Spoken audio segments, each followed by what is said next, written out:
It's not about objective empiricism, but about poetic truth, or what Werner Herzog calls ecstatic truth, the truth beyond the literal grid, the truth of poetry and music and song and love, those atemporal moments that give meaning to our lives. And so I feel like I've created containers to pay regular visitation, to pay reverence to those zones. You know, I'm like a priest of the ecstatic, but in my own open source way. Just flow, surrender, let go. Yeah. Just flow, surrender, let go.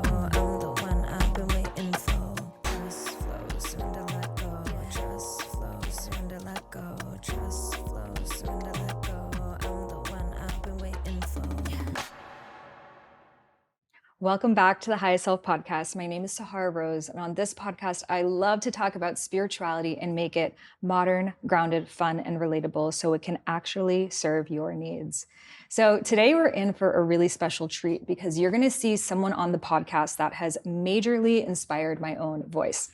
So maybe if you were in the spiritual world or just hanging out on Facebook like 11 years ago, you came across this guy and he was like this mad scientist that was just channeling this wisdom coming through. And I remember I was 23 years old watching him and I was like, I am witnessing something divine. You know, there is something so rare when you witness someone in their channeled state. You are literally watching God consciousness come through. And you're seeing the source wisdom that is in the divine, it's in source, literally come through the chakras, being intuited in the third eye, being spoken through the throat, being felt in the heart, being shared through the solar plexus and birthed out into the root. And it was so inspiring for me to see him. And now, flash forward 11 years later, where I'm here in conversation with him, I feel it was because I knew that I had a similar ability to channel in that same way. And so it's so beautiful because the people that inspire us often have seeds of consciousness that are dormant codes living within us that are waiting to come out in divine timing, but we have to go on that journey of embodiment. So I'm really curious about his process of getting into the flow state, of channeling, and also of creativity as a form of healing. I feel like so often in the spiritual space, we like heal to get more healed, to just continue to heal indefinitely, especially in Bali. And it's really cool to witness someone create art from it, create something, create masterpieces that have never existed before, because ultimately that is why we're here. We're here to be inspired. We're here to see new things be birthed that can only come through our direct channels, but to also express it. Right? To not just let it sit in the attic of our consciousness, but actually become something that can be seen, felt, and experienced by other people. And before we drop into this episode, be sure to hit subscribe wherever you're listening to this podcast. That is the best way to stay up to date on the latest episodes. We've got this in video format, so if you're just hearing my voice, be sure to also watch our fabulous outfits on video as well on Spotify, YouTube, or the Apple Store. This is the best way to stay in the flow with future conversations and also allows the podcast to reach more people. So hit subscribe so I can keep vibing with you on all future episodes. Now let's get into this one. So without further ado, let's welcome mad scientist, philosopher, artist, Jason Silva here on the podcast. Oh, thank you for that introduction. I don't think I've ever interviewed someone that I knew of 11 years ago. Well, so this is cool. Don't age me. I'm only getting younger, I like to tell myself. You look the same, you look the same. Thank you. No, it is a trip that I've been putting content out into the world for a little while now. I think like the first sort of YouTube upload I did was like 2006 or 2007 or something. When did YouTube come out? That's like when I was born. No, I'm kidding. But yeah, no, it's been a beautiful ride, and it's always extremely moving to connect or come across somebody who resonated with what I put out, because it comes full circle. It's sort of validating in the sense that like, well, it takes one to know one, and if you resonated, it's because I was just a reflection of something within yourself, and so feels good to be here. Thank you. We'll see what flows. So yeah. I'm curious, how did it start coming online for you, realizing like I can just kind of get into these flow states and wisdom is coming through? You want like the real origin of it? The real shit. Yeah. Let's go. Well, it definitely began when I started experimenting with altered states of consciousness.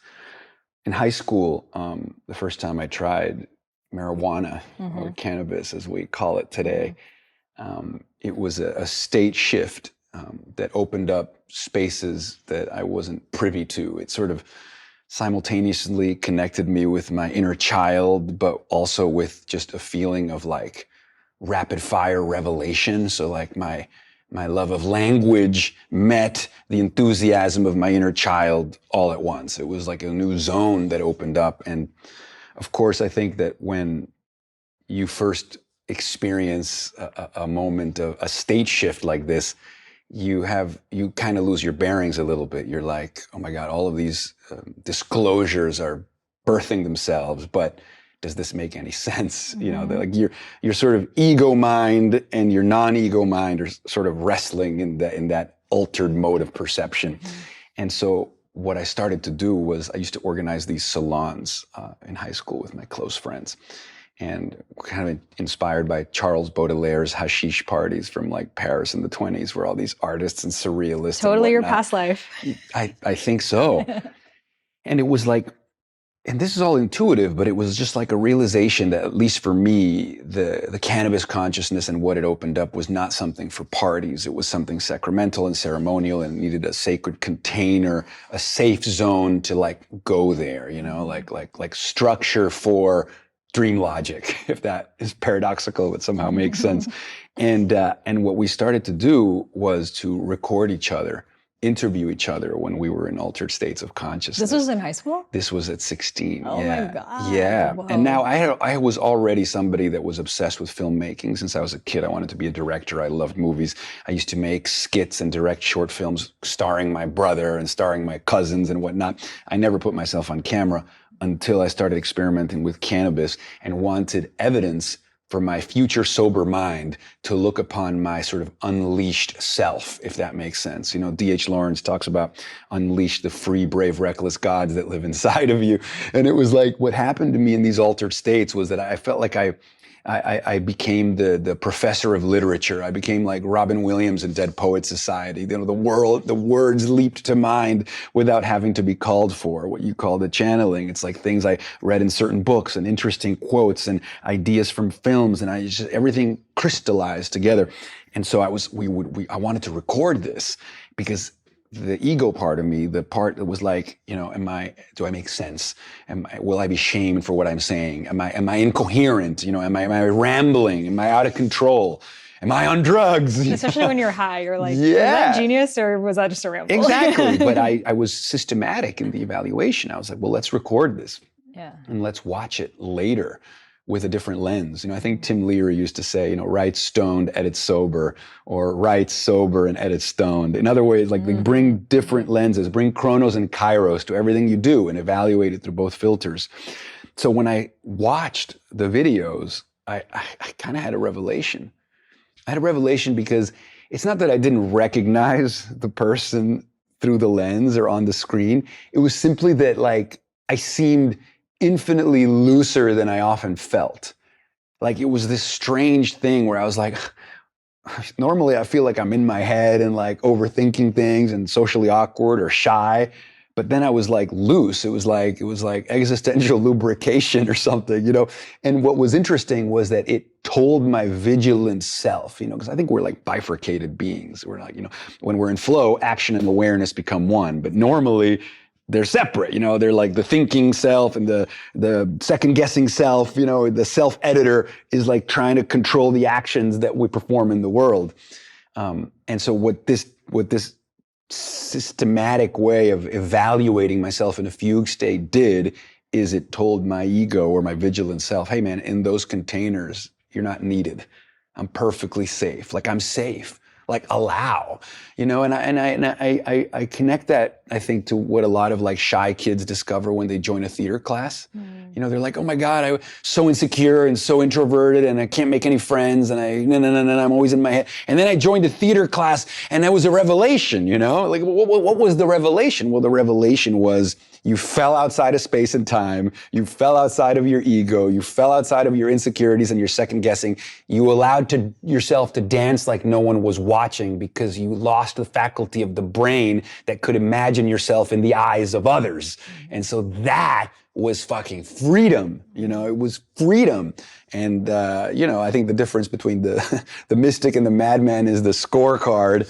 You know, so I like to say I became addicted to that freedom from self, but I also didn't want to go off the rails. So I just brought discipline to my ecstasy, even from that young age, you know, so. Do you feel that having the camera there was what gave you the container to let yourself flow, or were you getting into those states, camera or not?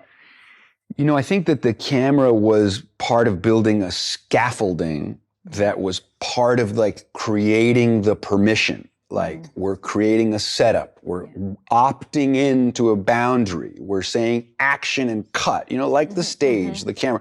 But I think another big part of it, at least for me, you know, because these are all like putting together pieces like in a jigsaw puzzle. And you can put all the pieces together, but you still see the lines. And I think for me, the cannabis was the thing that erased the lines of all the pieces and created something that was greater than the sum of its parts. And so I have the same birthday as Bob Marley.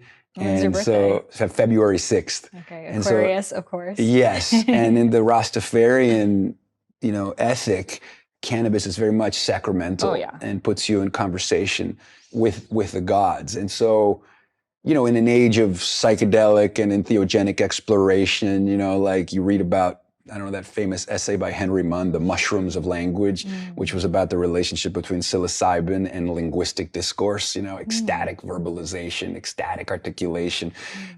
But for me, it was cannabis, similar to a lot of the tradition of jazz music, freestyle rappers. You know, these are people that engaged with cannabis for verbal fluency.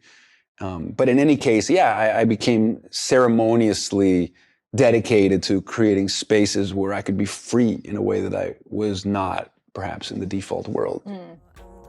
Have you always known deep down inside that you are here to speak on stages, to write books, to share your wisdom and story with the world? But the thing is, you feel like you are still not a confident speaker. Well, I got you, girl. I've created my Speak with Soul method that has trained over 3,000 people to go from awkward to fully confident speaker and get book deals, keynote speaking engagements, and so much more in just 21 days. So this is my flagship method that goes into aspects of speaking I have never seen any other teacher talk about. So going into the tone, texture, quality of your voice, what type of speaker you are, whether it's more motivational, inspirational, aspirational, how to tell your story, the hero's arc, how to have a captivating presence, all of the unseen, unspoken body language that is taking place, and how to then translate it into what we end with, recording an intro for your future podcast. So I have seen incredible transformations from the students who have done the course. We'll share some of the testimonials so you can see for yourself. And I did not start off speaking the way that I am right now. I did not start off as a solo caster, keynote speaker. In fact, if you go back to the first episode of this podcast in 2017, so almost 8 years ago now, you'll see my tone of voice was way higher. I wasn't as confident. I wasn't as grounded. And now so many people are like, I just listen to your podcast, so I just like hearing you speak. And that is the difference that you can have by really diving into your speaking. So I reverse engineered what I did for myself of how I shifted from, you know, I was saying the right things, but just a different level of grounding and embodiment that I have now. And I put it all together in a 21-day super accessible course that you can start at any time. So head over to speakwithsoulcourse.com. We'll have that link in the show notes. We also have a special discount for you for 20% off with code podcast. So be sure to use it and get started so the world can hear your story. All right, let's get back into the episode. It's so true. I mean, I first smoked cannabis in high school, but we would just laugh, and I never really touched it for over a decade. Yeah. And then it was like 2 years ago or so, I was in Trinidad, which is like Rasta land. Sure. And I was with my Caribbean friend and we were like driving through the mountains and she was like, you should just try smoking some. I was like, whatever. I had just gotten divorced. I was like, fuck it, I don't even care. Yeah. And I was hearing music for the first time. I feel how it was like meant to be heard. Sure. I feel the same. And so many things like Disney movie, all these, I'm like, oh, everyone was on psychedelics. Like it all makes sense. And I was hearing like the ad libs and the layers and the progressions and the chords. And like, I'm like, holy shit, has music always been so amazing? Like how are people just listening to it in the background? How are, you know, and like all the times I'm like, this is a song. Well, it's a song, you know? Yeah. And I was so deep in it and like hearing like the texture of their voices, the tone of their voices, which like just was even deeper than the words. And it was because I'm such a verbose, I'm such a linguistic person. But for me, it was like going beyond the words into the feeling. And then I was like, damn, like music is so dope. Like, how do you make music? You know? And so I started going on YouTube, how to produce. Kick ass. And it was actually here in Amsterdam 2 years ago that I started producing music and made my album. Good for you. Infusing Persian and Afro beats and all these different things that came really easily to me. And if it wasn't for the ganja, I would not be here. So I'm so grateful for that plant. Yeah, no, I appreciate you saying that. And especially, you know, there's music and then there's music when you're high on cannabis, which becomes a religious experience. Yeah. And I think it has to do with the increased suggestibility of an altered state of consciousness mediated by cannabis. Now, normally, suggestibility is a liability. You know, if you're suggestible, you can be easily manipulated, you can be taken advantage of. Like the world teaches you, don't be suggestible or gullible, unless it's to buy products that capitalism is selling you.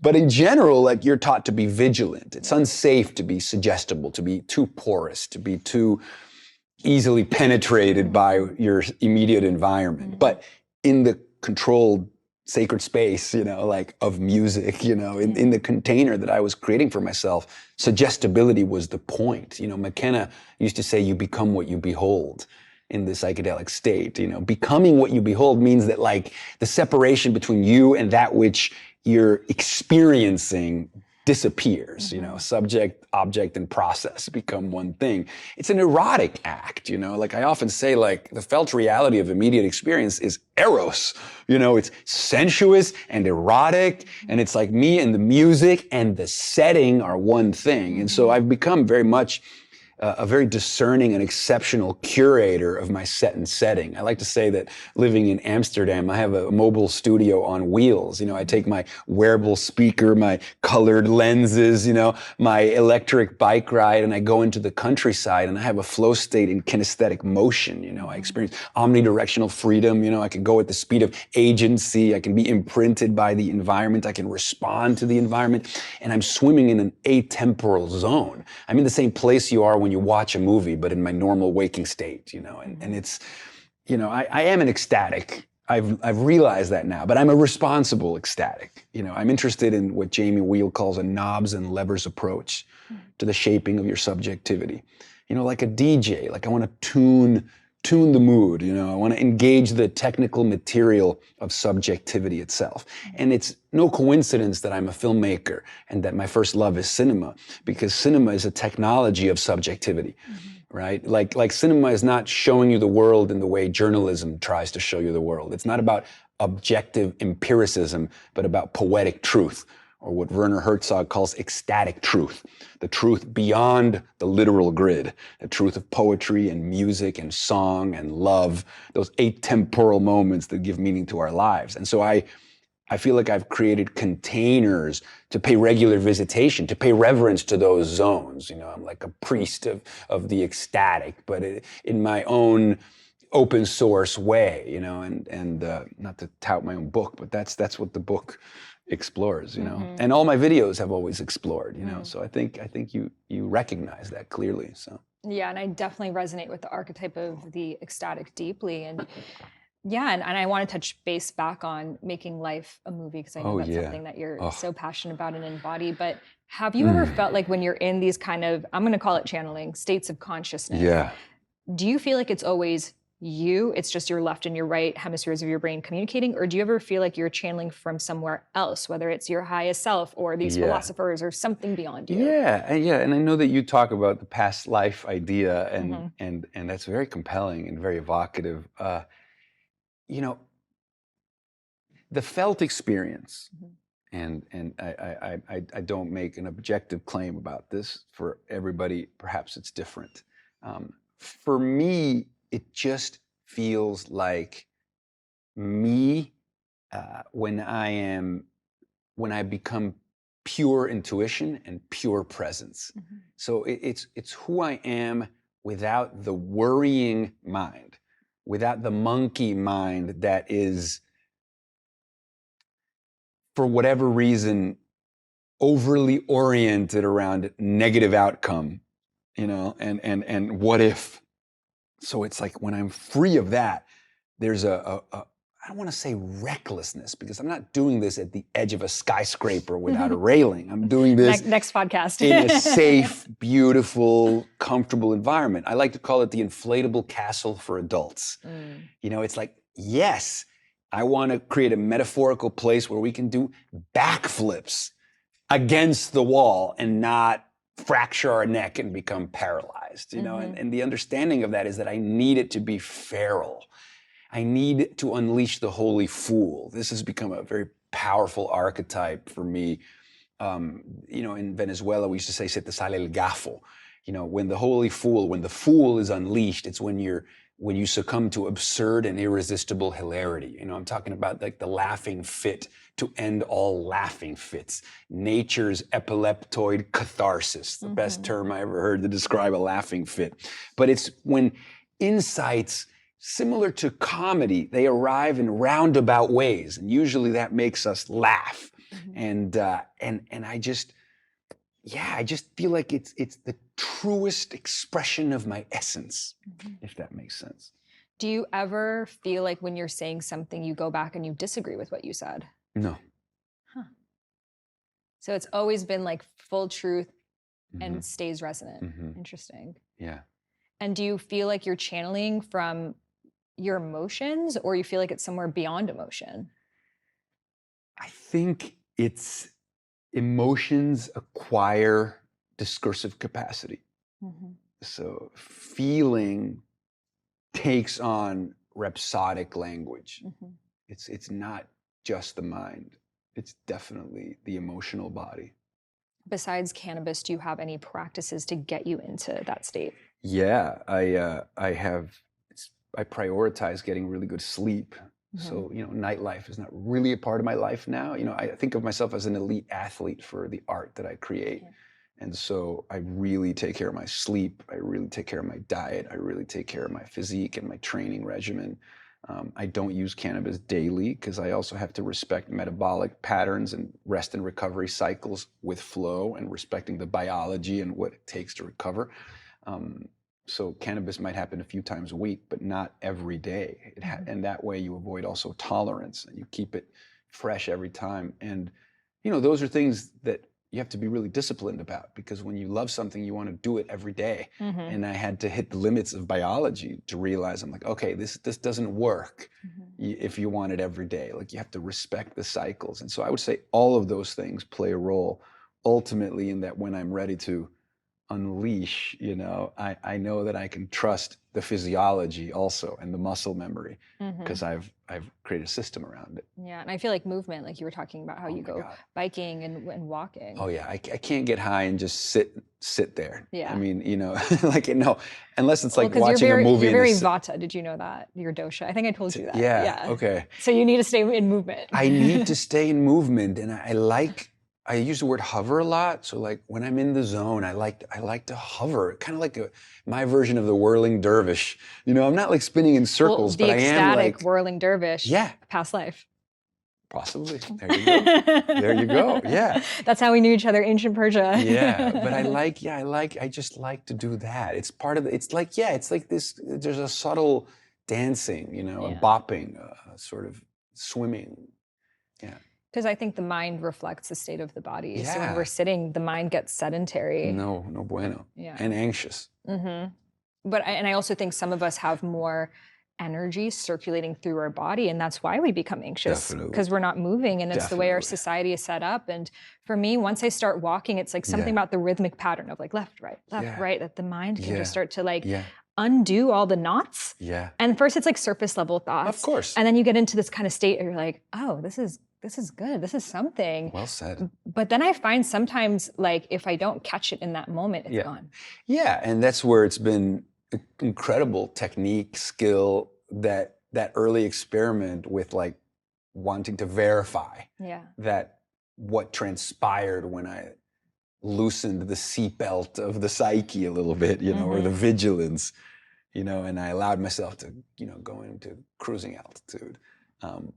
Turned then into a skill of like feeling like, oh, this is an interesting way of capturing some of the starlight. Maybe people will resonate for this, you know. And I've always been a very good writer, but I felt that there was power in my performative presence, or in my spoken word. I realized was, you know, in high school I got like the speaking award and the debate award. Like I was getting recognized already for a particular presence when I was passionate about a subject matter. But having the camera around also meant not losing the thing, you know, like having some of that insight, capturing lightning in a bottle, which is paradoxical. But again, I think it only was possible because I made a deal with the medium, and I was like, this is not going to be like home video footage. This is not going to be captured in a way that is trying to get an objective capture of the situation from the outside. I need to capture something that captures the feeling from the inside, yet recorded from the outside, paradoxically, which is what cinema is supposed to do. I can't see what is inside the actor, but I can capture the actor's exterior with maximal intensity so that I can read his interior. So then I developed a sort of aesthetic around how I would capture this content, how I would edit this content, you know, so that it was less about what you were seeing externally and what it was hinting at internally, which is hopefully what you felt, you know? This episode is sponsored by BetterHelp. So let's be real. How many times have you turned to a girl's bathroom for advice, or maybe just the person doing your nails, or like, hey, what do you think I should do with my life? And while people may have interesting answers, it's not really the same as getting guidance from a licensed therapist. So I highly recommend going to someone who can really listen to you, ask you deeper questions. I feel like advice is not really what we need, but more someone listening to us. And this is where therapy comes in. So I love BetterHelp because it's completely online. It's flexible. You can pause your subscription at any time, and they have over 30,000 therapists. So it's the world's largest online therapy platform. And you basically fill out a questionnaire. They link you up with a therapist they think you'll like, and you can also swap them out at any time. So I've loved doing it at points in my life that I just really needed someone to listen, and it's quite just different than a friend. And I just felt every human on earth needs this. So our listeners get 10% off their first month at betterhelp.com/Sahara. That's betterhelp, HELP.com/Sahara. And you can find that link in the show notes. So trust your intuition, trust your inner wisdom, trust your inner guidance. Close your eyes and listen. Totally. It was the full, but I think it was like a presence of God is what I felt. And it's like, I think people can feel that even when you're speaking. It's like this like possibility that anything can happen. And I feel like when you're witnessing someone just like go into these octaves of the mind, it starts to, it's like we mirror each other, right? Yeah. And then so you start to think more freely. And I'm, you know, so many listeners, they want to speak, but they feel like, you know, sometimes I get into these channeled states, but I can't just like show up on camera or on stage and get there. So what was that process like for you, from going from I'm on a walk and here's the camera and here I am to like, I'm on Brain Games and there's all these set people that are taking me probably out of my flow state and I have to redo things and I still have to tap back in. What was that like? Yeah. So my first job after film school, where I double majored in philosophy and film, was for a cable network that Al Gore started called Current TV. Okay. And it was this independent news and information network for young adults, user-generated content, pioneer, kind of like early YouTube, but on cable television. And I ended up submitting a short film with a friend of mine. We got hired as presenters. And at first it was like, we made it. We're moving to Hollywood. We're going to be on TV. Like it was like, I mean, we were like 24 and we thought we're famous. But it was nerve-wracking as hell, because it went from like recording myself with my friends when I was in altered states and feeling loose to like I'm on a set with 25 crew members and lights and makeup. And I remember some of those early recordings were so cringe for me even to watch the playback, because I just looked so nervous. Like you just saw in my eyes that I was just terrified, just like the opposite of a flow state. And I just hated the feeling. And I remember that I had to figure out a solution to that energetically. And the solution ended up being that me and my friend at the time, we decided, why don't we ask them to make us co-hosts and make it like a show where the two of us are together, you know, because we had gotten hired together. And maybe that we can entrain off of each other's nervous systems to keep it loose on set. So, you know, you had to develop techniques under the artificiality of that context to try to be authentic and be real. And then the nature of what we spoke about, we tried to make authentic and real. And then in the end, it became also chops, like professionalizing that. You know, you're not always going to have ideal conditions, but can you still deliver if you're getting paid for it? But it's still a trade-off, right? Because you're, I don't want to say prostituting your gifts, but like you are figuring out how to take your gift and like package it for the system, you know? But I was happy to make that negotiation at the time, and I still would record my own videos on the side, and the early YouTube stuff was what I would do on the weekends and stuff. And then after 5 years of Current, you know, I felt like it was an exceptional opportunity to see if I could professionalize or do something in the world off of this thing that I loved doing with self-expression. And then Brain Games was, you know, a series of fortunate accidents and serendipities, and meeting the right person at the right time, having the early shots of awe videos that I was doing and saying, hey, this is what I'm up to. They were looking for a host for this new show. I was like, I used to work for Al Gore, and now I'm doing these videos. And sure enough, they gave me the chance. And I realized that the exposure from that would be extraordinary and would open up freedom in the future. And that was a very... And that was on like National Geographic or Discovery? National Geographic Channel. And that was like, you know, early call times and lots of makeup and uncomfortable shoes. And could you smoke cannabis for that or no? No. That was just like phoning it in, you know. Just raw dogged that. You know, punch in, punch out. But it was, you know what that was? That was taking some of the joy and effervescence that was in my muscle memory from my experiences in altered states, and just bringing it to grandmas and families. And it was wholesome. It was PG-13 Jason, you know, PG Jason. And I'm happy to do that, because I think that like the autotelic joy that comes from altered states isn't necessarily transgressive. I know it's made out to be. I know people have this idea about like psychedelic experience and altered states of consciousness. It's transgressive, you know. It's like, oh, you're going to become an addict, or it's going to be problematic, you know. But that's like people eating food and becoming obese, you know. I mean, it really, or watching garbage for your brain versus great cinema. I mean, discernment matters, but at the end of the day, like, if these states of consciousness are doorways to the numinous and to autotelic joy and to the inner child and to transformative healing and to poetry, and if human culture was forged even from as early as the Greeks from the visions that came out of these altered states, then the truth is that if I could be an interface or a medium between that subversive joy and making it palatable and friendly through a mainstream vehicle, and talk about the brain and talk about awe and wonder and shake people out of the matrix in a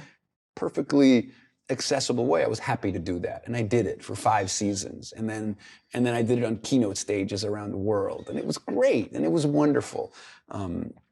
But I think now I'm just knee deep in my own, I guess you call it spiritual journey, but I'm very much back in exploring immediate experience and seeing like where it takes me. Right. And I feel that it becomes you, you know, whenever you work with any kind of psychedelic or medicine, you remember everything and it becomes you, and you take what really continues to sit with you. And then becomes almost no difference between you and that. Yeah. And you can almost look at the world anytime how you would look at it in psychedelics. It's look at the tree through that lens. And so it's always available. And I also feel people in that mainstream National Geographic cable watching world wanted that consciousness, but probably would have never gone on that journey themselves. And so they were getting the frequency of that through you. They're like, I really resonate with what he has to say. And I don't know why. Exactly. Yeah. They used to call me, or I used to sort of call myself a wonder junkie. That was a term coined by Carl Sagan, who I adore, who, by the way, was a very much a lover of cannabis.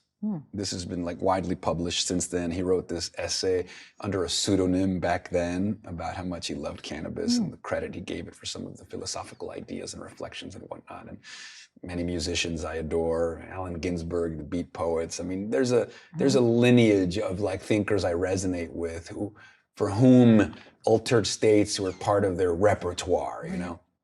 And, but yeah, I used to, when I first came across that term wonder junkie, it was in the novel Contact, which was then the Jodie Foster film. And that was how he described her character, somebody who just wanted to know if there was something out there in the universe, somebody who was fueled by wonder. That's an altered state. Wonder is an altered state, and so is awe. You know, in positive psychology, they describe awe as an experience of such perceptual expansion. Sounds pretty psychedelic to me. Such perceptual vastness that all your mental models of the world, the been there's and seen that's of the adult mind, the jadedness, the habituation, the deadening effects of habit, that all collapses, dissolves in annihilating glory. You're forced into a state of humbling accommodation. It's like whatever you were fucking complaining about, like falls away in the face of the mysterium tremendum, you know? Like I remember reading an article by a guy called Ross Anderson about the Hubble Space Telescope and the new James Webb Telescope. And I read this article in 2011. I can still recite lines from it because it was so powerful. But again, he captured this altered state very well as well. He said that the Hubble, by putting it up in space, we, human beings, had created this externalized eye, and now we were able to mainline space and time through the optic nerve, right? And that the images of the Hubble, like the deep field photographs of the universe, through the sheer aesthetic force of those images, of those discoveries, we were able to distill the complex abstractions of astrophysics into singular expressions of color and light, vindicating Keats' famous couplet, beauty is truth, truth is beauty. So for me, it's like, it's science or it's psychedelics. It's awe or it's wonder. But the point is, it's about like tapping into that felt sense of the mystery, you know, the felt sense of the mesmerism, just like there's more to it than fetching water, chopping wood, and paying our bills. You know, death and taxes, no. Awe and wonder, yes. You know? So what else, you know? Literally. I remember when I was recently in Egypt and I went to this temple called Dendera, which is the Hathor temple. And it was so awe-encompassing that walking through it, I felt such deep grief of how did we lose this? Like this was the center stone of our society. Like this is why we lived, for that state of awe that came into going through into a temple, that like your problems, you're like today we're in these boxes all the time. You're in your apartment, then you're on your phone and this, and like your problem seems so big because you're in a fucking box. And you go into a temple and you're reminded of just the vastness of life and the mysteries of the universe and why we're here. And you're looking up and you're seeing Newton, the constellations, and wondering how you fit into all of that. And it's like, who the fuck cares? And we've lost touch with that. So our problems seem so enormous and we become so tiny when it's like the opposite. And it's like, how, like, it made me so sad of thinking about all the people who maybe like touch these little places and they're like, what's the point? You know, I'm never going to make money doing that. Like, this is superfluous. It doesn't matter. I know. What's the point? And it's like the inner child that's killed again and again. And like and it still comes back in these little moments. And then you're just like, I can't monetize it, so it doesn't matter. And it's like, do you feel there is some sort of agenda or something that is making our society become like this? Or it's just like a natural progression of capitalism? Like, why? How do we get here? It's interesting. Well, one of the chapters in my book is called Feeling Groovy, a treatise on subversive joy. And it talks about the counterculture in the 1960s that was like our own pagan revolution, you know, a return to altered states and the rebellion against the buttoned up 1950s and whatnot. And they there is a case to be made that the war on drugs was really the war on consciousness. Absolutely. And a form of consciousness that seemed incompatible with what the system at the time felt was the most optimal for economic growth. Interestingly, capitalism has solved that problem now by simply co-opting its own criticism. And now we have capitalism selling us psychedelic meditation courses, which, by the way, is better Right. than banning use. those states of consciousness. Yeah. I mean, I think there's a cynicism when things become commercialized. But I often wonder, under the current terms and conditions of the world, do you prefer they just stay illegal and underground, or do you prefer being arrested or being sold an ayahuasca retreat, I know there's ethical questions about how these things are run and even monetizing these ecstatic practices, but I'm constantly trying to negotiate how I feel about that, because I do see the value of an economic system that has allowed humanity to rise up in this way, the truth is that today more people die from suicide than from natural disasters and armed conflict combined. The world is actually safer than it's ever been, less violent than it's ever been. Child mortality rates are some of the lowest that have ever been. I mean, we fly through the air in marvelous airplanes. We enjoy wonderful technology. We can express ourselves creatively.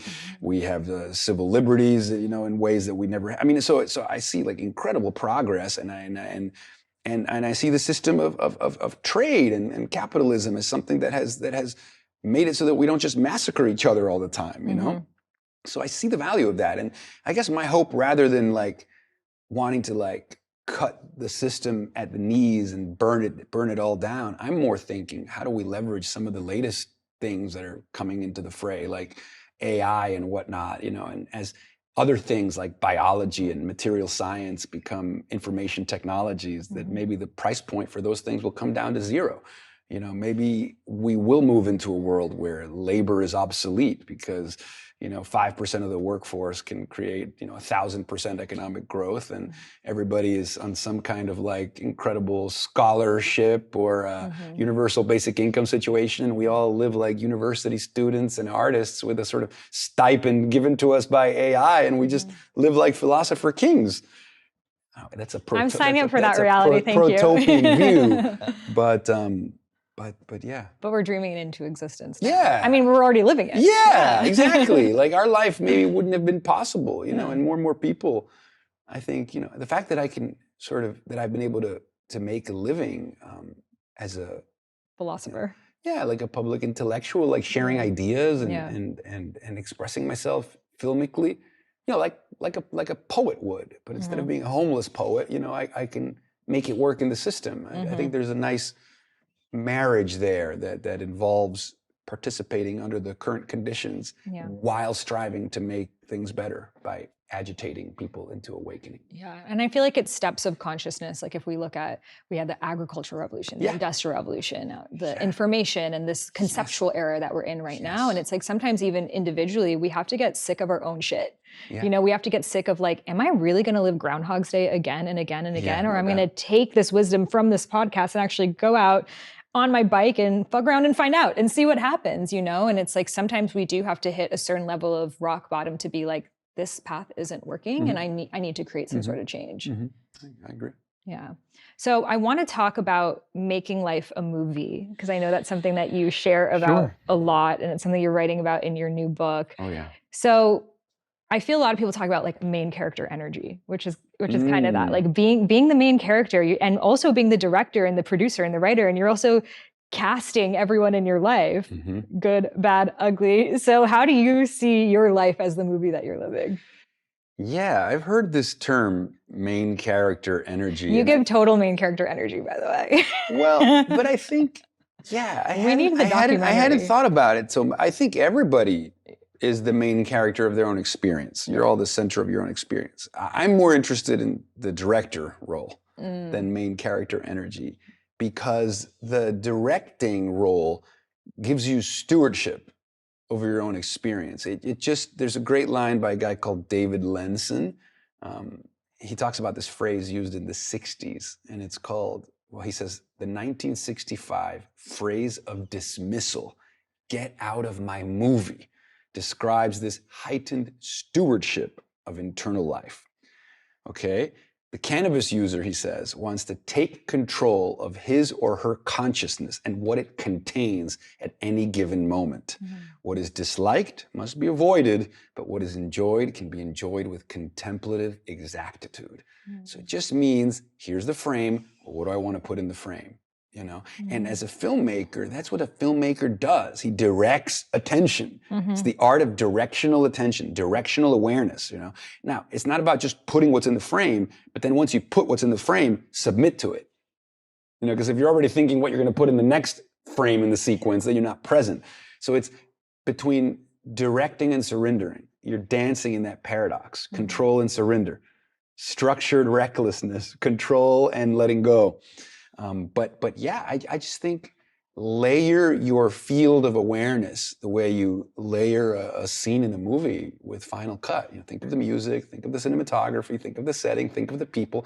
But then once you're in there, now it's improv. Like, you're not scripting every moment. You're just staging the fertile conditions for something emergent and coherent to come through. And there's sort of an ownership of your own life that happens Very with much that so. lens of, like, you know, the camera doesn't see what's right here, and you can live your life like that. Whereas most of us are just like, oh, well, it's all here, so I just have to, like, accept. And I think even in the spiritual world, we think accepting just means taking a seat back and not changing. Yeah, no, But I think I'm all about radical agency and aesthetic sovereignty and stewardship of internal life and reclamation of the inner screen. I think is very empowering. Yeah. Yeah. Do you believe there's anything destined, or it's all free will? I think the answer is paradoxical. And so that's what's interesting about paradox is thesis and antithesis. Is it free will or is it destiny? And that shows, I think, a dimensional limitation in our capacity to understand what's going on fully. More interesting than thesis versus antithesis is synthesis. But synthesis is a dimensionally above, and it reconciles paradox. And so I think that's what's going on. Right. It's beyond whether it's destiny or free will. It's beyond. It's dimensionally beyond maybe what we can conceptually understand. Right. Like if you're shooting a movie in a park, like maybe some homeless guy comes through and it's like, okay, you could shift, but you can't get rid of the homeless guy, you know, you just work with it, incorporate it into the art. Very much so. I mean, in creativity, what's interesting is I also think that, like, you know, one of the things we're learning with AI is these systems work or pull from a mathematical universe that sits alongside, like, what we call the physical universe. And they call it a multidimensional latent space. Latent as in a state of pure potential. And this multidimensional latent space has over 500 dimensions. And when you prompt something, you're like punching in coordinates from this multidimensional latent space and through a process of diffusion, pulling it into the visible realm or the material realm. And I think that you could, you know, if reality is something similar to that or analogous to that, you know, the mystery of whether matter is real and what's real and what not. But, like, maybe we also exist in a multidimensional latent space at any given moment. And so whether we go here, whether we go there, there's an element that has destiny and agency and also, like, a garden of forking paths of possible things that can be instantiated at any given moment. Right. And so in a way, if you have the right intention, you kind of can't go wrong. You know, like, that's why I love improv so much. So like I go into improv with agency, but I also am privy to happy accidents, but I have faith in those happy accidents. So does that mean that that there was a destiny, or rather that there was a free will, in that I was willing those happy accidents to happen? We're back in the paradox. Because if the happy accidents just happened, well, were they accident or were they predestined? But I went into them knowing they were going to happen. You know, Elizabeth Gilbert talks about how something is great art has to be both surprise and inevitable, which is the same paradox between free will and predestined destiny. You know, it's like a great poem, a great work of art, a great moment of synchronicity has to make you go, oh my God, I never saw that coming. And at the same time, but of course, that's the only way that could go. And I think that resolves this question of free will versus destiny.